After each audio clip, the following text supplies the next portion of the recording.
ന്യൂനപക്ഷ scholarship fund വെട്ടിക്കുറച്ച നടപടിയിൽ സർക്കാരിനെതിരെ ലത്തീൻ സഭയും സമസ്തയും രംഗത്ത്.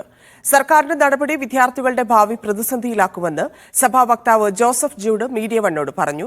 സർക്കാരിന്റേത് ക്രൂരമായ നടപടിയെന്നും പിൻവലിക്കണമെന്നും സമസ്ത നേതാവ് അബ്ദുസമദ് പൂക്കോട്ടൂരും പറഞ്ഞു. ന്യൂനപക്ഷ വിദ്യാർത്ഥികൾക്കുള്ള സ്കോളർഷിപ്പ് സംസ്ഥാന സർക്കാർ വെട്ടിക്കുറച്ചത് അംഗീകരിക്കാനാവില്ല എന്നാണ് ലത്തീൻ സഭയുടെ നിലപാട്. സാമ്പത്തിക പ്രതിസന്ധി പരിഹരിക്കാൻ സർക്കാർ ദൂർത്ത് കുറയ്ക്കുകയാണ് വേണ്ടത്.